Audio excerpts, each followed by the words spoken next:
कि आपके रौद्र रूप की गरिमा और सम्मान और बढ़ गया होता यदि आपने अपना ये रौद्र रूप और अपनी नाकें उन पर तरलने का काम किया होता जो आपके बगल में बैठ करके 100 मुकदमे झेल रहे हैं, हत्या के आरोपी है, जमीन की लूटपाट में शामिल है और आपने लोकतंत्र का मजाक उड़ा करके आपके बगल में डिप्टी सीएम बनकर बैठे हैं। अगर आपने उनके ऊपर आके तैयार ली होती तो आपका साथ दे गया होता।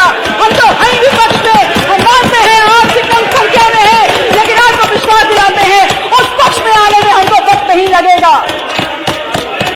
क्योंकि मेरे क्षेत्र सिराथू में एक पुल बनता है, शहजादपुर का पुल, लगभग 300 करोड़ रुपए का वो पुल बना और उद्घाटन के 3 महीने बाद उसकी सरिया उखड़ उखड़ के ऊपर आने लगी और नाम दे दिया दुर्गा भाभी सेतु। एक ऐसा महिला का नाम दिया जिन्होंने अपने गौरवशाली योगदान की वजह से इतिहास में अपना नाम दर्ज किया और वो उनके नाम पे होने के बावजूद 300 करोड़ का पुल 3 महीने भी नहीं चल पाया। अगर नाम देना था तो मेहुल चौकसी का दे देते, नीरव मोदी का दे देते, गौतम अडानी का दे देते, दुर्गा भाभी का क्यों दिया? अगर दुर्गा भाभी का दिया था तो कम से कम उसकी क्वालिटी, उसकी गुणवत्ता तो इतनी मेंटेन कर लेते कि कम से कम उतने साल तो वो चल जाता जितना पुराना इतिहास दुर्गा भाभी का है।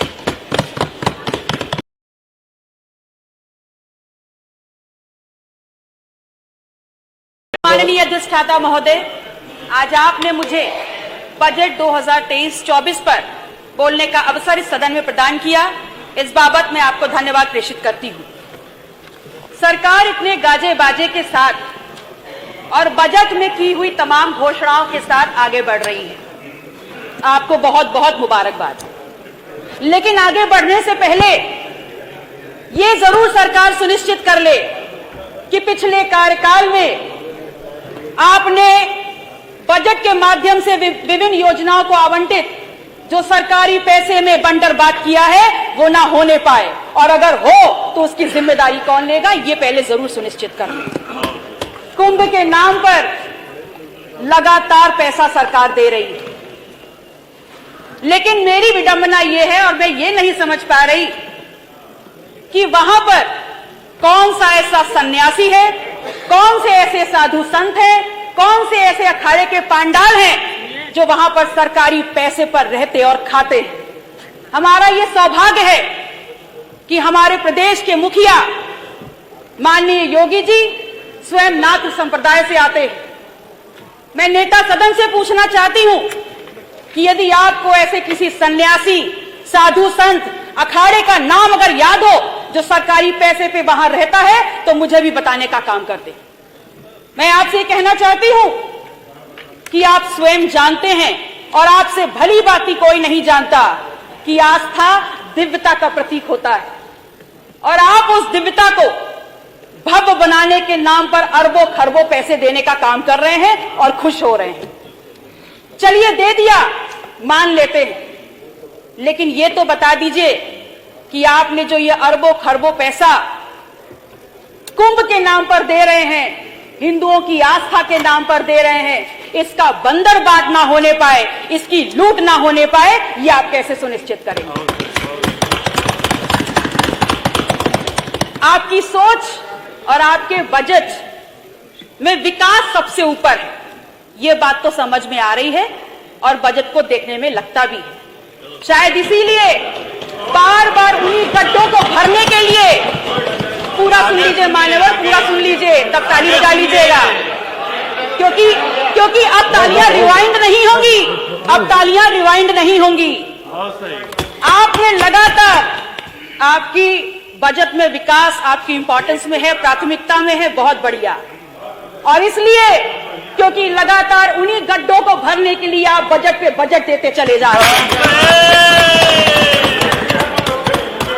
तो मैं माननीय मुख्यमंत्री जी से कहना चाहती हूं कि आपके आसपास ही बैठे होंगे कोई अपने ही होंगे जो पिछले कार्यकाल में अपने गाल बजाते हुए बोल रहे थे कि 100 दिन में गड्ढे भर देंगे, 100 दिन में गड्ढे भर देंगे, और फिर आज पुनः वही गड्ढों में गड्ढे भरने का काम हो रहा है। तो मेरा प्रश्न नेता सदन से है और मान्यवर आपके माध्यम से मैं अपनी बात उन तक पहुंचाना चाहूंगी कि इस प्रश्न का उत्तर जरूर दे दें कि गड्ढों में गड्ढों कर करके जो आप पैसा वहां ढांकने का काम कर रहे हैं उस पर क्या कार्रवाई होगी, इसका जवाब भी दे दीजिए। और मैंने ये प्रश्न इसलिए पूछा क्योंकि मेरे क्षेत्र सिराथू में एक पुल बनता है, शहजादपुर का पुल। लगभग 300 करोड़ रुपए का वो पुल बना और उद्घाटन के 3 महीने बाद उसकी सरिया उखड़ उखड़ के ऊपर आने लगी और नाम दे दिया दुर्गा भाभी सेतु।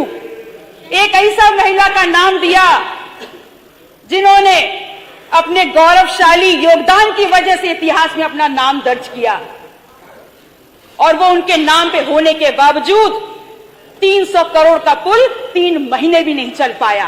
अगर नाम देना था तो मेहुल चौकसी का दे देते, नीरव मोदी का दे देते, गौतम अडानी का दे देते, दुर्गा भाभी का क्यों दिया? अगर दुर्गा भाभी का दिया था तो कम से कम उसकी क्वालिटी, उसकी गुणवत्ता तो इतनी मेंटेन कर लेते कि कम से कम उतने साल तो वो चल जाता जितना पुराना इतिहास दुर्गा भाभी का है।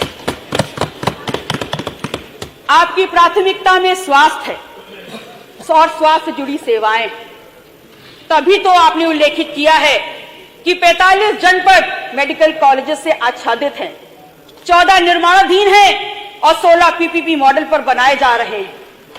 लेकिन मान्यवर, मैं ये कहना चाहती हूं कि आप हमेशा आधी अधूरी जानकारी ही क्यों देते हैं? आप किसको धोखा दे रहे हैं? इस प्रदेश की जनता को?